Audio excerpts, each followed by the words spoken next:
Assalamualaikum warahmatullahi wabarakatuh.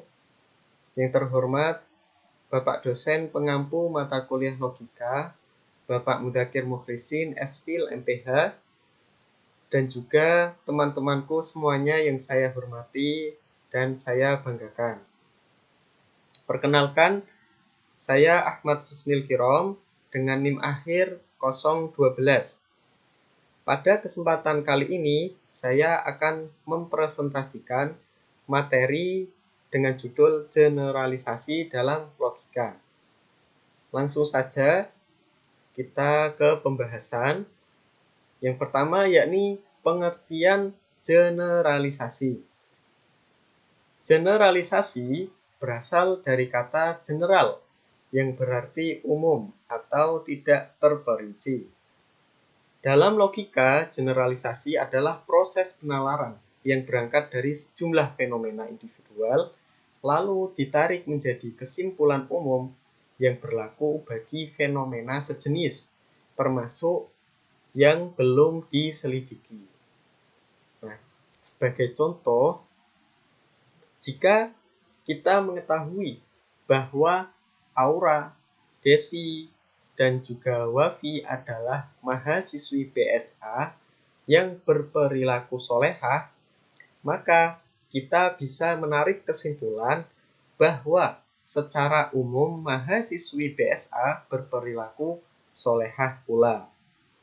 Namun perlu diperhatikan, kesimpulan ini tidak bersifat pasti, melainkan bersifat probabilitas atau kemungkinan besar. Selanjutnya, yakni macam-macam generalisasi. Generalisasi dibagi menjadi dua macam, yaitu generalisasi sempurna dan generalisasi tidak sempurna. Pertama, generalisasi sempurna adalah generalisasi yang seluruh fenomenanya diselidiki dan dijadikan dasar penyimpulan. Sebagai contoh, jika kita meneliti jumlah hari di semua bulan Masehi, lalu kita simpulkan bahwa semua bulan Masehi memiliki jumlah hari tidak lebih dari 31 hari. Nah, kesimpulan ini sangat kuat dan tidak dapat diserang, namun tidak praktis dan tidak ekonomis, karena sulit diterapkan dalam penelitian yang lebih luas. Yang kedua, generalisasi tidak sempurna. Generalisasi tidak sempurna adalah generalisasi yang hanya berdasarkan sebagian fenomena dan diberlakukan pada fenomena sejenis yang belum diteliti. Jadi generalisasi tidak sempurna ini kita ambil sebagian fenomena, tapi kita berlakukan pada fenomena sejenis yang belum diteliti. Seperti itu. Nah, sebagai contoh, seperti halnya tadi, sebagian mahasiswi BSA yang berperilaku solehah, lalu kita simpulkan bahwa mahasiswi BSA adalah solehah. Gitu.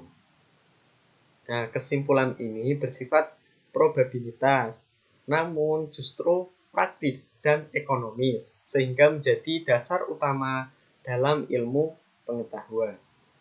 Selanjutnya, pengujian atas generalisasi.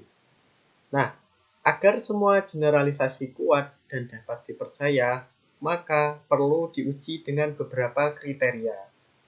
Pertama, yakni jumlah sampel. Nah, semakin banyak fenomena yang dijadikan sampel, maka semakin kuat pula kesimpulan yang dihasilkan. Kedua, variasi sampel. Misalnya, mahasiswi dari berbagai kelas, latar belakang, tempat tinggal, atau lingkungan sosial. Nah, semakin beragam sampel, semakin kuat pula generalisasi yang dihasilkan. Ketiga, memperhatikan pengecualian. Jika ada fenomena yang menyimpang, maka harus dipertimbangkan secara rasional. Misalnya, dengan menggunakan kata sebagian besar atau hampir seluruhnya. Keempat, konsistensi dengan fakta individual. Nah, kesimpulan tidak boleh mengabaikan faktor-faktor penting yang mempengaruhi suatu fenomena, karena hal tersebut akan melemahkan generalisasi. Selanjutnya, generalisasi yang salah. Generalisasi menjadi salah apabila kesimpulan dibuat hanya berdasarkan satu fenomena individual. Nah, dapat digarisbawahi ya teman-teman, hanya berdasarkan satu fenomena individual. Nah, contohnya, jika ada satu muslimah yang mencontek, lalu disimpulkan bahwa semua muslimah adalah munafik. Nah, kesimpulan ini jelas keliru dan termasuk kesalahan logika overgeneralisasi. Nah, selanjutnya yakni generalisasi empirik dan generalisasi dengan penjelasan. Pertama, generalisasi empirik diperoleh dari pengamatan beberapa fenomena tanpa disertai penjelasan sebab. Sedangkan generalisasi dengan penjelasan tidak hanya menyebutkan hasil, akan tetapi juga menjelaskan mengapa hal tersebut dapat terjadi. Nah, generalisasi dengan penjelasan memiliki tingkat kebenaran yang lebih kuat karena didukung oleh alasan yang bersifat ilmiah. Selanjutnya yaitu generalisasi ilmiah.